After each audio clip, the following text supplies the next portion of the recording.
In this video, you're going to learn how to create your own DVD that will play on your DVD player that you create from your own video files. You're going to use a free software called DVD Flick. You can find it at dvdflick.net. Now what we do is we just go ahead and download it. So let's go to download and download DVD Flick. Little box will come up here. Just save the file to your disk and then install the program. Now once this program has been installed, you can just fire it up. And here's what it looks like here. So the first thing you're going to want to do is set your project settings. Click on project settings. Here you can name the project. You can name it whatever you want. Target size. You can leave this as the default. We're going to burn it to DVD 4.3 gigabytes usually, but if you have higher capacity DVDs or you have other types of formats, you can use any of these. But we're going to burn it to a 4.3 regular DVD. The encoder, this is the processor priority to the encoder. Set that at normal. And the thread count is what determines how fast the encoding goes as well. Next, we'll go to video. You need to be in the format that your DVD is. North America, that'll be NTSC, and in Europe and so on, it may be PAL. Target bit rate, you can leave as the default, auto fit. Audio, this is all auto. Playback, after title is finished playing, you can play the next title, play it again, stop playing, or return to menu. So we'll say play the next title. Loop to the first title when done playing. You can turn that on and off. And always enable first subtitle if there's subtitles in there. Burning. This is where you got to tell it how you're going to burn it. You can either create an ISO image and then use a burner, or you can have it burned directly to your disk. So we're going to burn it directly to our DVD.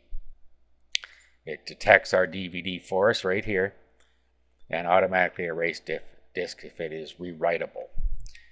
You can turn that on or off. So we're already here. So we'll just click accept. Now we'll go to menu settings.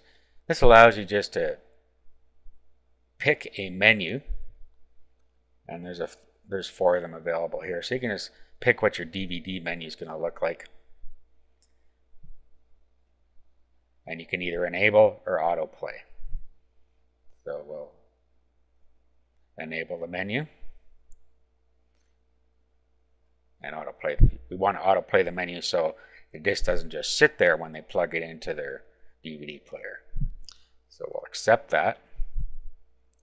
Now what we have to do is add the titles that we want to be on our DVD. So we can burn different types of video files, for instance AVI files, which are usually supplied to you with PLR content, or WMV files. I'm going to go and I'm just going to use a WMV file in this case, but you can use AVI files as well. So all you're going to do is click Add Title. Little box comes up here,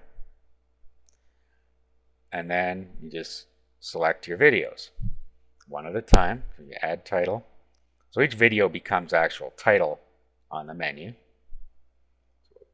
Bring in all 3 videos. Then what we can do is we can edit the title. Right now the title is video-1. Well, we're going to want to change that. And you can just change it to what you want. I'm going to change it like this. And then next title.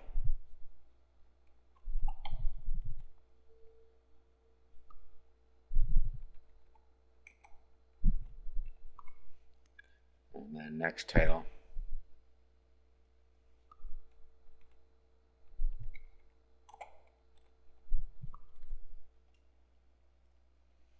Okay, accept. Okay, now you'll see we have video 1, video 2, video 3. Those are our titles. Now all we have to do is do create DVD. It tells you that it's going to be burnt to disk after it's finished encoding. So you need to make sure there's a blank disk in the recorder drive. So make sure that you have a blank disk in your DVD write drive before you continue. Click OK. and then ask if you're sure you want to proceed. And you can, if you don't want to see this anymore, you can click this and say yes. Okay, it's saying the destination folder already exists. That's because I've done this before, so we'll just say yes. And then it starts on its way here. So what it's doing now is it will go through all these steps. First, prepare the files, encoding video, and you'll see a progress bar along here. And it will go through each of these steps, and when it's done, you have a DVD that you can play in a DVD player. And of course, you can also play it on Windows Media Player. So we'll just let this run. Now you notice here it says title 1 of 3, video 1 of 1. So it's going through each of our files, which are called titles, and it's going to add all 3 of those titles to the video. So it's basically going to have to take as many passes as the number of clips that we added. So in this case, it's going to take 3 passes at the encoding video, and then the same thing with the encoding audio. So now it's into title 2 of 3. Okay, now we're into the 3rd pass. And then when it finishes that, it'll continue down the list and encode the audio. Okay, so it's almost done all the encoding bits for the video. Now it encodes the audio. Again, it needs to take 3 passes at the audio, which is much quicker than going through the video. So it's through pass 1, and now it's into pass 2.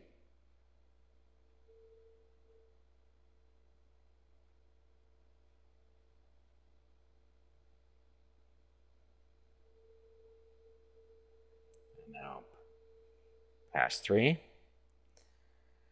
and now it will combine the audio and the video together. So this takes a little while for it to do that. After that, it adds any subtitles that were in the video in. After that, it renders it, and then finally it writes it to the disk. This whole process can take quite a while depending on the size of the video files that you're using to create the video from.